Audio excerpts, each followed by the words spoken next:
Olá, pessoal, sejam muito bem-vindos a mais um bate-papo. E hoje a gente traz um tema muito importante dentro da reprodução humana, que é a doação de óvulos. E para esse bate-papo, a gente está com a doutora Lorena e a paciente dela, Mariana, que foi uma doadora de óvulos aqui na clínica, né? Sejam muito bem-vindas. Obrigada. Mariana, eu queria que você começasse contando um pouco sobre como que foi esse processo, quando você percebeu que precisava procurar ajuda. Então, eu fui uma mulher que casou muito jovem, casei com 24 anos. E quase bebê hoje em dia. É. Exatamente. Quem deixou, né? A gente fala, a gente brinca hoje, quem deixou? Mas a gente casou. Eu casei com 24, meu esposo com 27. Mas, apesar de casar novo, do interior, do Campo Grandense, aquela coisa mais, né? A gente sempre buscou a vida profissional em primeiro lugar. E a gente posicionou isso muito bem dentro do casamento, antes de qualquer escolha. Então, a gente queria se casar, mas a gente não queria ter filhos naquele momento. Isso se prolongou por quase 7, 8 anos. Acontece que o relógio biológico começa a bater. E aí, quando bateu, a gente tentou por quase 3 anos, 2 anos e meio, com algumas dúvidas no meio do caminho, porque a vida profissional continuou fluindo. E aí vinha, putz, será? É agora? Não é? Bom, eu casei com 24, com 34, o relógio realmente acendeu e falou, é isso, agora você precisa parar e dar atenção para isso. E não tinha acontecido naturalmente, apesar de a gente não evitar, ao longo desses quase 3 anos. Buscamos ajuda. Como muitos casos, a gente não teve nenhum problema diagnosticado. E a gente entendeu que a gente talvez só precisasse de ajuda mesmo profissional para fazer o sonho se realizar. No meio desse caminho, eu tenho muita fé, eu sou uma pessoa de muita fé, acredito bastante que sempre tem um caminho da gente também ajudar quem está sofrendo como a gente, né? Eu tive muitas inseguranças e eu descobri que existia a possibilidade de doar óvulos. Movida pela fé, também por acreditar que eu podia ajudar as pessoas que estavam vivendo o que eu estava vivendo, eu optei por esse caminho. Mas não porque eu precisei do óvulo, porque quando eu vim para a doutora Lorena, foi um caso até meio surpreendente. Na primeira vez, a gente não pôde fazer a retirada dos óvulos, porque eu transbordei, que eu não sei como é que ela fala profissionalmente, mas sentia muito, foi... Como é que fala, doutora? Hiperestimulação. Hiperestimulação. E aí eu falei, caramba, putz, mais um sinal. Acho que eu realmente, né, preciso olhar para isso. Conversei com meu marido, que foi super a favor. Falou, meu, é óbvio, quanto de gente deve precisar, é só uma parte da gestação, né? E a gente decidiu por esse caminho. E aí a gente encontrou, nessa decisão, um preconceito muito grande. Familiar, de amigos próximos, das pessoas que a gente dividiu, que a gente ia fazer o processo e que a gente ia fazer a doação. Quando a gente dividia com alegria, a gente via inúmeras respostas, mas, assim, no olhar e na maneira com que as pessoas encaravam aquilo, a surpresa e um preconceito muito grande. Por não entender, né, o processo, por não saber como funciona. E, assim, o que eu mais ouvi no meio do caminho é: você está louca? Você está doando um filho? Você está maluca? O que é isso? E aí, o que eu respondia na minha ignorância é: bom, se um filho se fizesse isso com óvulo, eu teria muitos filhos, porque o que eu mais tenho aqui é óvulo. Ele é só uma parte do processo, e eu tenho certeza que eu vou abençoar e vou trazer a oportunidade para outras mulheres também. E assim foi. Mas agora eu dou a deixa para a doutora explicar um pouquinho e para a gente poder... E estar aqui hoje, gente, e contar a nossa história, não é só para expor, assim, putz, que foi um sucesso, né? Hoje eu tenho um filho de 2 anos, que é o Francisco, uma bênção. Eu e o Bruno, a gente é muito grato a Gera, muito grato à doutora Lorena, ao Joji. Foi um processo de muito acolhimento. A clínica nos apoiou do início ao fim. Falar que seria doador, então, foi uma parte que, assim, trouxe muita alegria para todo mundo aqui dentro. Sim. Né? Porque existe fila de espera e a gente não sabia disso. O mais interessante é isso. Assim, quando a gente falou que é doar, doutora Lorena falou, putz, tem fila de espera. Então, estar aqui falando disso hoje é muito para tirar o preconceito e incentivar as pessoas a fazerem mais isso. Porque tem muitos sonhos a serem realizados por aí. E muitas mulheres precisam de uma parte desse sonho que outras têm para dar. Com certeza. Uma coisa que eu acho que é legal falar, a Mari que quis até falar sobre a doação, para ela é uma coisa que foi muito importante ela ter feito parte do processo. Quando o casal procurou a gente na parte da investigação, a gente realmente não achou nada assim que fale, não, tal coisa é impeditivo da gravidez. Só que a partir de um casal jovem já está tentando há mais de 2 anos e 3 anos, tratamentos de baixa complexidade como inseminação intrauterina não aumenta a chance de gravidez do que ela já estava tendo em casa. Então, aí a gente fez uma avaliação, que faz parte da consulta, né? A gente fazia contagem de folículos, e a gente viu que a Mari tinha uma contagem super acima da média. Então, aí que a gente levantou a possibilidade da questão da doação de óvulos. E a Mari não super topou, né? Super quis ajudar, porque tanto que a gente fez geralmente quem doa faz 2 coletas, pela quantidade de óvulos, ela doa a primeira para auxiliar 2 mulheres e depois vem a dela. Só que como a Mari teve tantos óvulos, ela conseguiu doar para as 2 receptoras e para ela também, e formamos aí alguns blastocistos e fomos atrás. O que é importante hoje a doação pode ser feita até pacientes de até 37 anos.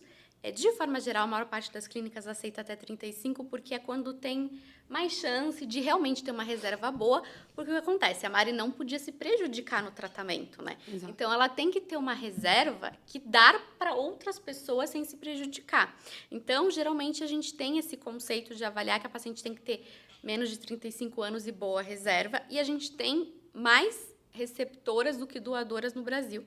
No Brasil, a gente, diferente de outros lugares, que às vezes a gente importa óvulos de outros lugares, como, por exemplo, a Argentina, antigamente da Ucrânia, que você pode pagar, remunerar alguém para fazer isso. No Brasil, a doação é doação ou voluntária, a pessoa vem aqui doar, o que é muito raro, ou que nem a Mari, que é doação compartilhada. Ela vai fazer parte do tratamento dela e vai ajudar outras pacientes que estão aqui dentro da clínica precisando de óvulos. Então, esse foi um ponto bem importante. E a doação de óvulos, ela vai consistir em, que as pessoas acham, não, vai estar doando um filho e tal. Tanto que se você for ver, tem regras também disso, né? A Mari não poderia doar para N pessoas e formar N embriões. Então, a gente tem um controle, todas as clínicas e laboratórios também de sêmen tem que ter um controle de quantos nascidos vivos teve, porque você tem que ter no máximo um nascido vivo a cada 1 milhão de habitantes, para, enfim, não cruzarem por aí. Só que a doação do óvulo, claro, a receptora tem que ter algumas características físicas que pareçam com a Mari, mas a criança que essa receptora possa ter vindo a ter não tem a ver com o filho que o casal teve, porque tem outras questões relacionadas desde epigenética a questões de hábitos de vida. Então, eu brinco assim, se você está numa família que todo mundo joga tênis, mesmo que você não tenha muita aptidão, você acaba se desenvolvendo pela exposição. Então, tem todo um controle e é uma coisa que a gente faz que tem alguns critérios. Porque tem, às vezes, paciente que quer doar, só que ela não tem reserva ou tem algum critério, por exemplo, a gente avalia questões genéticas, que a Mari teve que fazer exame, risco de anemias genéticas e tal. Se a paciente tem algum risco desses, aí não pode doar. Às vezes mesmo querendo, né? Então, a gente nunca pode prejudicar a paciente e a gente sempre quer ajudar os outros, né, para participar do processo, porque estão passando pela mesma coisa que a Mari passou, só que elas estão num quadro ainda mais grave, porque elas não têm o óvulo, ou a quantidade, ou a qualidade necessária para formar a gestação. Então, a partir desse momento, a Mari fez o cadastro e aí a gente achou receptora para ela e a gente deu início ao processo. Sim. Então, a estimulação dela foi a estimulação que ela teria independente de ser doadora. Porque acontece, quem tem tendência a ter muita hiperestimulação, tem uma reserva muito alta, mesmo que a gente dê uma dose um pouco menor, acaba que ela sempre responde acima da média. Tanto que a Mari já sabia que ela ia ser obrigada a fazer o congelamento dos embriões e não ia poder transferir. O que gera também uma ansiedade, né? Exatamente. Que todo mundo já quer sair da coleta já grávida. Exato. Então, a gente fez a coleta. Isso foi... A gente passou por 3 meses, né? A gente congelou por 3 meses os embriões. Sim, porque o que aconteceu depois a gente tem que dar um intervalo, porque a hiperestimulação também tem algumas fica cistos residuais, a paciente precisa se recuperar, avaliar questões nutricionais que a gente precisava para depois... É um preparo mesmo. Um preparo para depois fazer a transferência. Então, aí, naquele dia, no dia da coleta, as embriologistas, é uma coisa muito importante, nem eu, como médica dela, sei se os óvulos foram usados, não sei quem são as receptoras, não Nunca sei saberemos. se as receptoras engravidaram, porque para isso toda a clínica tem uma equipe médica de embriologia e enfermagem que sabe esses dados, porque eles precisam ter esse controle justamente para ver tudo. Então, elas fizeram a divisão ali dos óvulos, o que ficou para a Mari a gente fertilizou para ela e formou os embriões. E depois chegou essa parte aí que ela ficou super feliz de poder ajudar, né? Que a gente conseguiu E a a gente quantidade. esperava uma só, né? A gente não estava esperando que ia Foi dar... muito, muito abençoado E mesmo. a coleta foi super boa, veio mais de 30 óvulos. Eu fiquei com 8 embriões que a gente conseguiu formar. Então ficou bastante. Deu para Foi todo bastante, mundo. né? Foi Porque bastante. normalmente a gente está acima da acostumado com média. mulheres que têm a reserva E- abaixo do esperado, né? Desesperado. Aí a nossa coleta, que geralmente a gente sempre coloca assim. Eu acho que vai vir tantos óvulos. Veio acima e estavam maduros, também é uma coisa importante, que eles têm que avaliar depois se Isso. estavam maduros para fazer a Foi. doação. De forma geral, ou a paciente fica com metade dos óvulos, ou a gente faz uma proporção de 7 ou 8 óvulos para cada paciente, que foi o caso que a gente acabou optando. E daí, a Mari ficou super feliz. E aí eles Ela vieram com estava todo... mais feliz de ter conseguido ajudar mais gente do que a quantidade de óvulos que ficou para ela. Não, e porque assim, tinha alguém esperando, Sim. mas na hora da coleta, depois você fica um tempo, né, em observação ali, porque você toma um anestésico, enfim. Depois que tudo passa, eles vieram conversar comigo dizendo assim, olha só, foi melhor do que a gente esperava e você tem a possibilidade de doar para 2 pessoas. A gente tem reserva para você o suficiente para você fazer mais de uma vez, se sua FIV não for bem sucedida na primeira vez, você vai ter suficiente por essa coleta. E você tem a escolha de doar para mais pessoas. Você quer? Eu falei, por favor.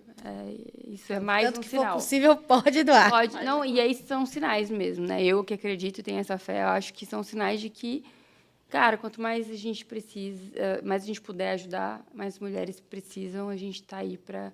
Porque, assim, e aí volto nessa parte profissional.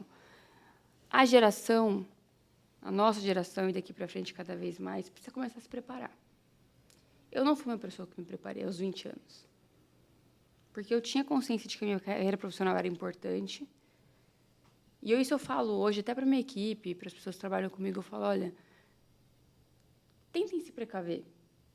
Porque a idade do óvulo, tudo isso importa. E a gente deixa para depois.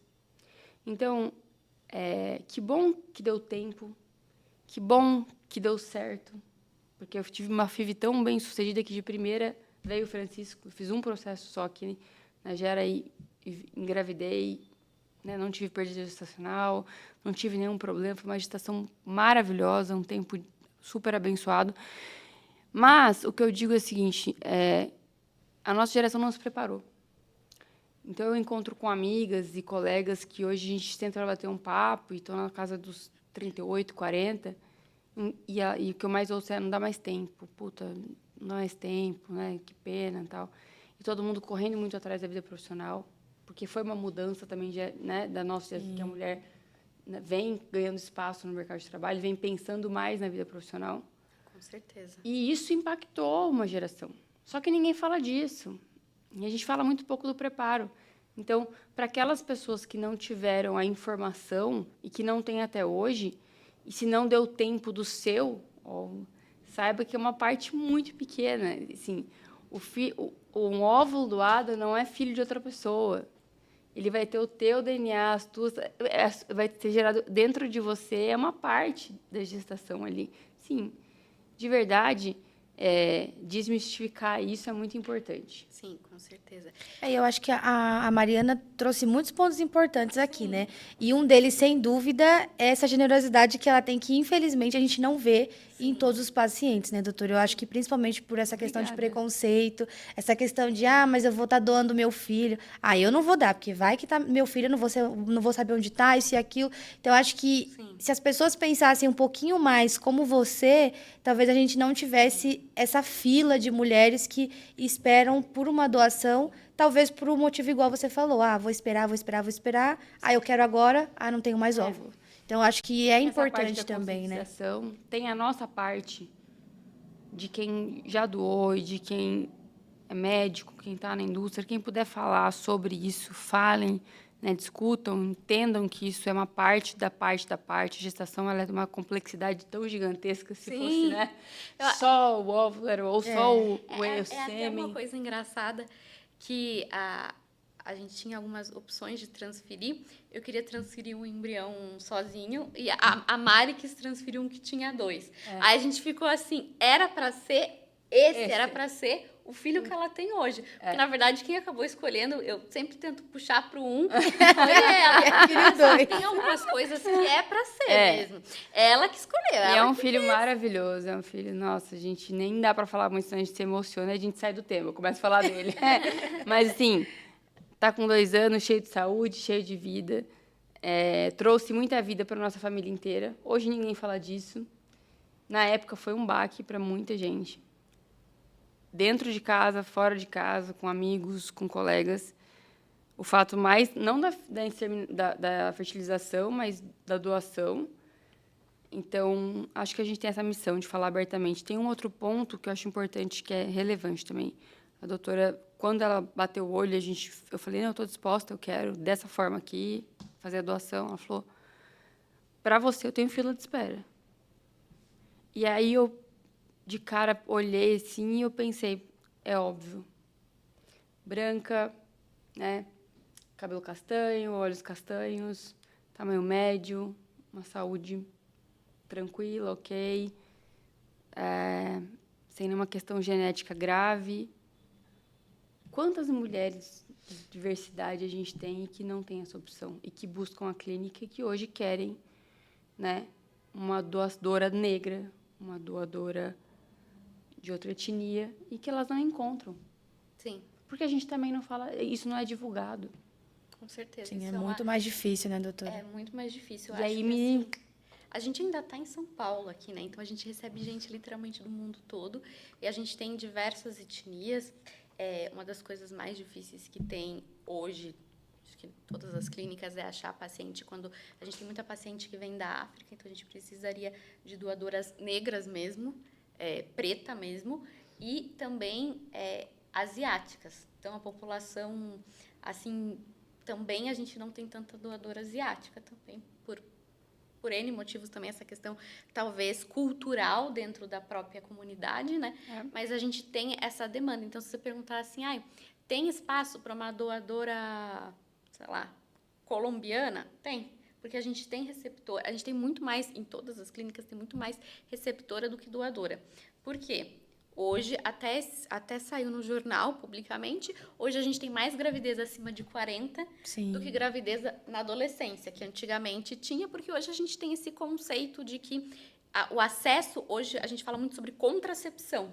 Então, graças a Deus, a nossa geração mais nova hoje está super ligada nessas coisas de contracepção. Até pela saúde, né? Até pela educação mesmo nas escolas falam sobre método contraceptivo, então, porque a gravidez na adolescência é indesejável, né? Sim. Então, eles conseguiram falar isso. Só que hoje, eu brinco, o medo de não ter filho virou o medo de não conseguir se tornar mãe. Porque dentro, assim, principalmente a gente fala em cidades grandes, que tem essa questão de carreira, dificilmente você vê hoje uma mulher com menos de 30 anos optando por ter filho. Porque filho, número 1, é uma coisa que muda a vida da família. Exato. E número 2, hoje em dia o custo de um filho não é que nem era na época que meus pais tiveram em relação a cuidados. Então, demanda um preparo. Então, a fertilidade, ela cai, mesmo que você for a pessoa mais saudável do mundo, não consuma nenhum tipo de bebida alcoólica, seja assim super saudável. A partir dos 35 e mais marcadamente dos 37, o nosso corpo caminha mais para a questão da menopausa do que para a questão de gestação. Então, que nem a Mari falou, falar sobre também congelamento de óvulos é importante. Se a Mari, por exemplo, naquele momento não tivesse pronta, ela podia, em vez de ter feito a FIV, ter só deixado o óvulo para ela congelado. E era uma opção, tá? Porque, assim, eu não dei uma data naquela época. A gente veio... Sim, é verdade. Você lembra disso? Sim. A gente veio, talvez a gente fizesse no ano seguinte até. É que aí, com 3 meses, a gente falou, putz, acho que legal, vamos embora, vamos fazer. Vamos inseminar. Mas não tinha uma data. Foi mais uma questão de relógio do... Cara, isso aqui já passou 10 anos. Eu tô marcando toca, assim, literalmente a gente está agora precisando fazer alguma coisa. E aí volta uma questão da fé também, né? Que é muito maluco. Eu tenho uma história de família que a mãe da minha mãe teve o primeiro filho naturalmente aos 40, vindo de uma família super humilde, sem nenhuma opção de tratamento e sem nenhuma opção de buscar ajuda, e já tinha desistido da maternidade. Então, ela foi mãe de todas as sobrinhas, né? Uma família ela tinha muitas... Minha avó tinha muitas irmãs, todas as irmãs tinham filhos, e ela era a mulher que não tinha filho. Então, ela tinha 40 quando ela teve meu tio, e ela tinha 42 quando veio minha mãe. E aí, uma outra coisa que eu ouvi também no meio do caminho é: putz, logo você é movida pela fé e tal, não acreditar que isso pode vir a acontecer naturalmente, esperar o tempo de Deus e também esperar. E aí eu falava assim, olha só, tem uma coisa que Deus fala e que a gente deixa de lado, que é: faça tudo o que tiver ao seu alcance, porque eu estou contigo. Mas faça. E o que eu sentia no meu coração naquela época é que eu precisava agir. A gente, quando tem um sonho ou alguma coisa, a gente não pode entregar tudo 100%, porque ele precisa da nossa atitude, da nossa ação. Sim. Né? Então, se você tem esse sonho, não pense você que a fertilização é algo artificial e que ela vai matar o lado da sua fé, ou o desejo, ou a vontade de Deus sobre a sua vida. Isso não é verdade. Porque se você tiver na tua história que ser mãe e tiver que dar certo, isso vai dar certo de qualquer jeito. Sim. Você buscando ajuda, você tendo naturalmente, você indo para adoção, que também é um caminho lindo, né? Que também, para a gente, se não desse certo, a FIV também era uma possibilidade. Então, a gente pensava muito sobre todos os caminhos que tinham uma sequência. Mas se não tiver na tua história, não vai dar certo de qualquer jeito. Quantas mulheres tentam por FIV aqui inúmeras vezes e o filho não acontece?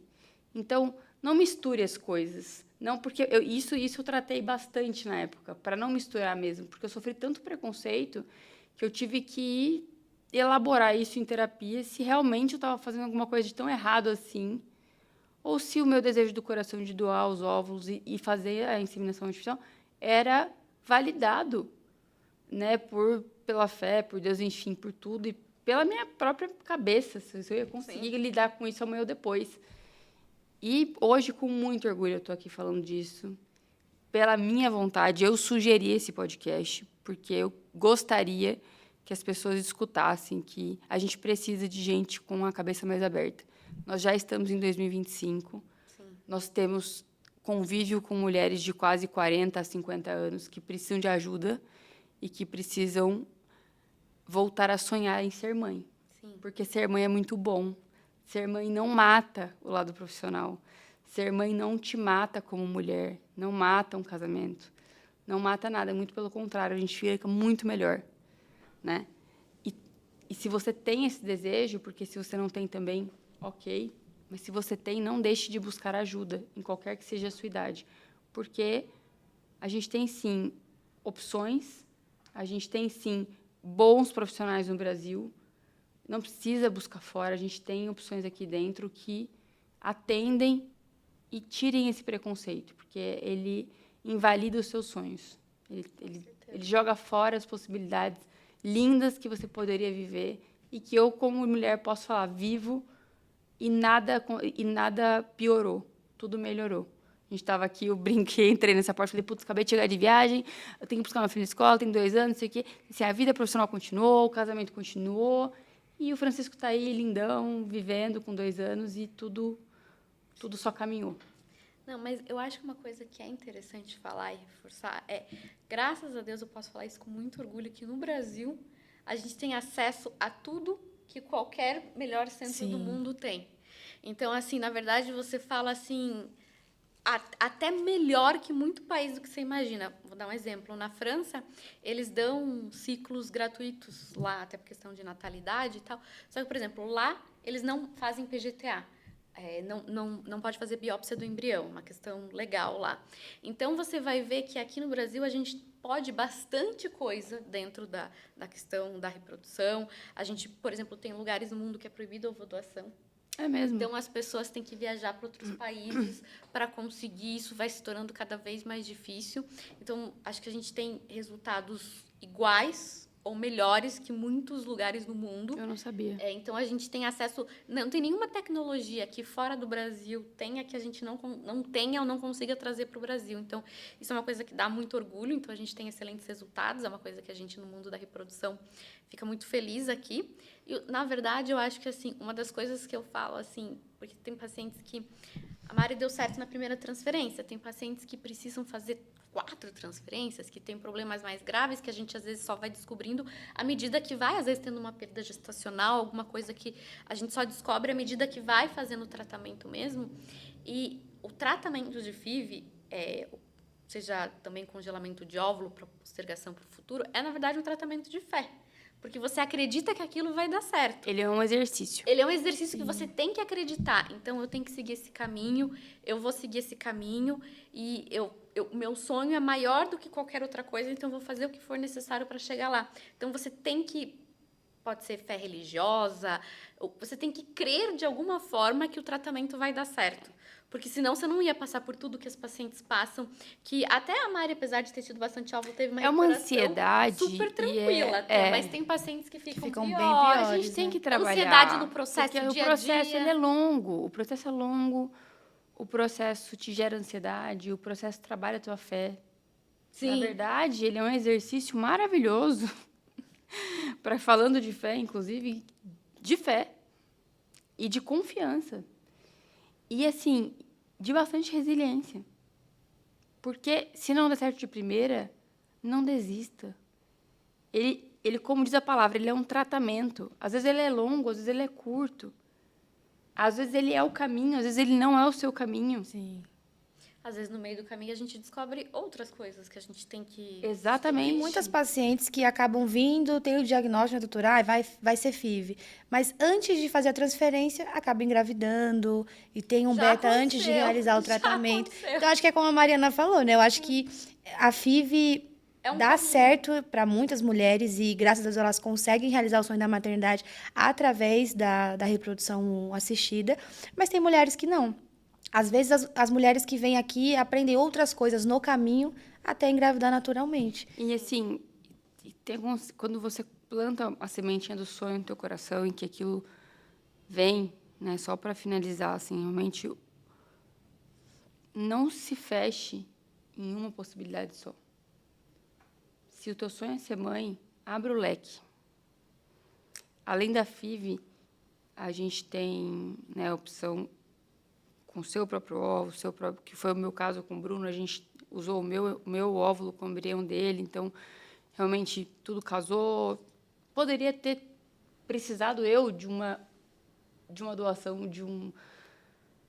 né? Enfim, poderia ter sido eu a pessoa que precisava, mas não foi o contrário. Eu poderia não ter dado certo com a FIV, eu poderia ter tido inúmeras FIVs. Quais seriam as outras opções? O Brasil está lotado de crianças precisando de adoção. Então, assim, um sonho é um sonho. Você tem que avaliar muito bem se você tem uma decisão tomada no seu coração e se você vai até o final, em todas as possibilidades.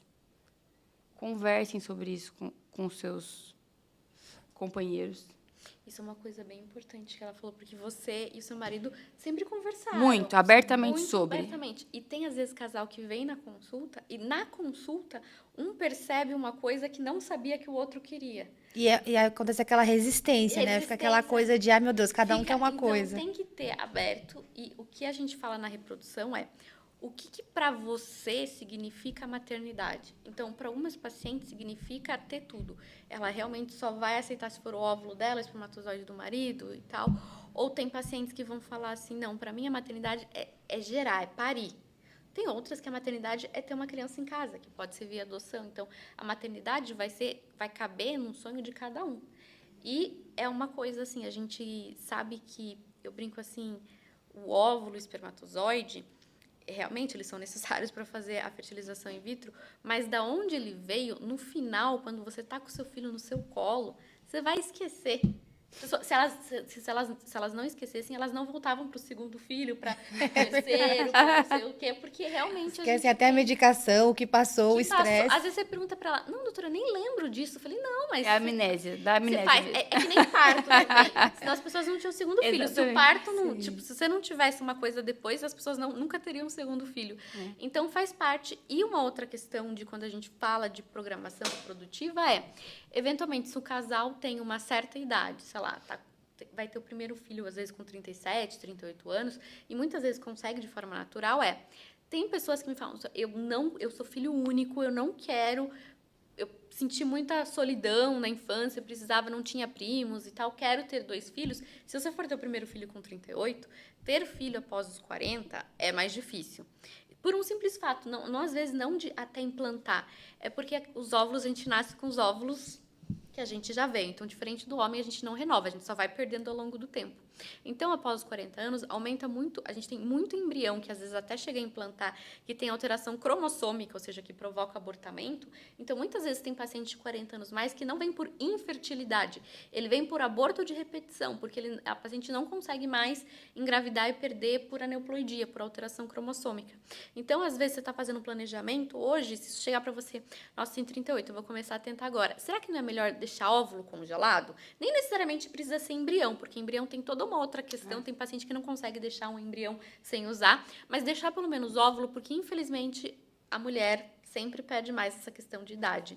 É claro que acima dos 45 anos, talvez valha a pena a gente até falar mais sobre congelamento de sêmen, a gente aumenta o risco de algumas doenças relacionadas à epigenética, como, por exemplo, esquizofrenia, autismo, até questões de mutação de novo tipo nanismo, mas a mulher, ela pega muito mais. E a mulher tem essa carga hoje de que numa casa, que nem antigamente, não dá mais para a mulher não trabalhar no atual cenário. Tem que ter, para ter um filho, tem que ter um income dos dois, geralmente. Exato. A não ser que tenha sorte de ter uma família muito rica ali, que você não vai precisar trabalhar. Mas então, isso não é a maioria, né? Então, a gente precisa começar a falar também dessa educação de educação de programas. planejamento. Que nem toda consulta ginecológica faz parte da rotina você perguntar data da última menstruação, método contraceptivo. Mas eu brinco assim, não é seu vizinho, não é sua tia que deve te perguntar. Mas quando você vai ter filho? Não sei o que lá, porque gera todo um desconforto, né? Mas o ginecologista é a única pessoa que tem liberdade e tem que te perguntar. Você vai querer ter filho? Porque pode ser que você tenha que começar a avaliar a reserva, programar um congelamento. A gente sabe que os tratamentos de reprodução assistida não são acessíveis de uma forma geral. Mas se você tiver um planejamento, você está lá com 31, 32, você tem uma boa reserva. Eu vou juntar dinheirinho por 1 ano e faço um congelamento com 33 anos. Você consegue. Então, o ginecologista é a pessoa que devia perguntar, não sua tia, não sua avó, não seu vizinho, a sua colega de trabalho, porque isso gera desconforto. É constrangedor, exatamente. Isso gera um desconforto e não te educa. Não te diz muito sobre isso. Sim. Você já fica preparada para a resposta. Você precisa saber, aqui até os 34, 33, aí, doutora, vamos falar mais ou menos isso? Alguém precisa dizer para você que pensar sobre isso. Você precisa parar e pensar sobre isso. Seriamente sobre isso.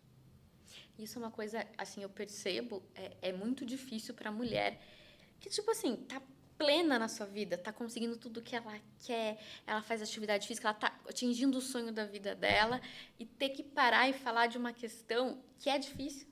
Eu brinco assim, ninguém quer vir numa clínica de reprodução, nem para congelar óvulos, porque as pessoas queriam que isso não precisasse acontecer. Elas não queriam ter que tomar uma decisão. Exato. Infelizmente, a mulher, às vezes, precisa tomar essa decisão. E tem paciente que fala, eu pensei muito e eu não vou querer ser mãe. E se eu quiser ser mãe mais para frente, eu aceito o óvulo doado. Então, para mim, tá tudo certo.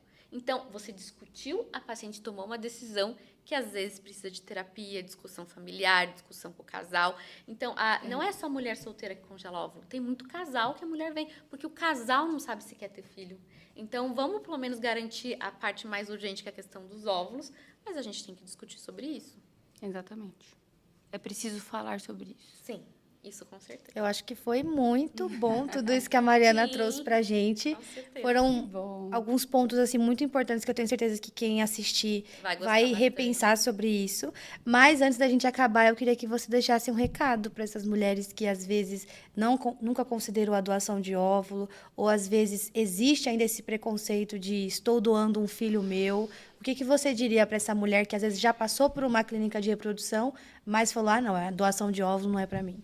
Primeiro, escute a ciência, escute quem sabe do assunto, converse com bons profissionais e entenda que uma gestação, para ela acontecer, a doação de um óvulo, né, é uma parte muito pequena do processo. E o filho não deixa de ser seu porque você recebeu uma parte. Quantas pessoas hoje vivem com doação de sangue, medula, etc, etc, elas continuam. Sim. A gente precisa colocar mais ou menos nesse lugar para normalizar. Que às vezes, para a gente viver um processo, eu preciso de doação de alguma parte que eu não tenho ou que eu não consegui. E tá tudo bem. Sim, com certeza. Se você colocar nesse lugar, a sua mente abre. Então, eu falaria para essas mulheres, normalizem e comecem a pensar mais cedo e se planejar sobre o que é o seu desejo. E se ele existe, vá até o final. Converse com o seu companheiro, sua companheira, o que é de fato o sonho dos dois, para vocês terem um planejamento e vocês começarem a se organizar financeiramente, psicologicamente, abrir a mente, converse com a família de vocês, porque existe uma aceitação ou não. Entendam até onde vocês estão dispostos a ir por esse sonho.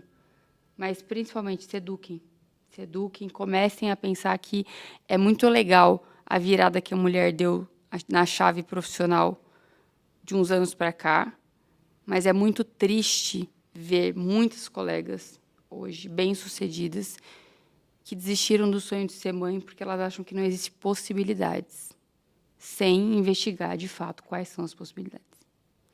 Então, esse é o meu principal recado. Abram a cabeça. O mundo está cheio de possibilidades. O filho, ele é uma bênção. Ele só te melhora enquanto ser humano, enquanto mulher. E sejam generosas. Alimentem os sonhos de outras mulheres também. Se vocês puderem, se vocês conseguirem, se todo mundo topar ali, a gente teria uma outra situação no Brasil de mulheres realizando mais sonhos. Esse é o meu recado. E você, doutora, qual recado você deixa para essas mulheres que às vezes estão enfrentando a dificuldade para engravidar e precisa procurar uma ajuda? Eu acho que a principal questão, que eu acho que a Mari também falou, hoje a gente tem muita informação na internet, né? Então, você abre e você tem informação. Só que a gente tem muita informação errada. Então, a procura de um especialista não se... Eu sei que uma das coisas mais difíceis, na verdade, de alguém que precisa de ajuda para a parte reprodutiva é marcar a primeira consulta. É falar, não, eu preciso O bloqueio, de né? ajuda. É tirar o bloqueio. Eu preciso de ajuda. Só que não necessariamente significa que você vai fazer uma FIV. Você precisa conversar e entender suas possibilidades. Então, muitas vezes tem paciente que passa comigo, tipo, 30 anos, super boa reserva. Doutora, esse ano vou me programar, ano que vem, o que você acha de a gente congelar? Beleza, ela passou na consulta, ela teve informação, ela tem uma noção de como funciona o processo, tem uma boa informação e ela vai se programar. Essa que eu acho que é a nossa vantagem. Eu acho que a gente precisa de boa informação e a gente precisa também evidenciar. Tem muita paciente que tem um sonho e às vezes é nova, tem reserva boa, e às vezes ela se doando o óvulo, vai conseguir realizar o sonho mais rápido, porque tem essa questão do custo também, então ela vai conseguir viabilizar um sonho mais rápido, ajudando ainda outra pessoa. Exatamente. Então, isso é importante, e também o outro lado, das receptoras.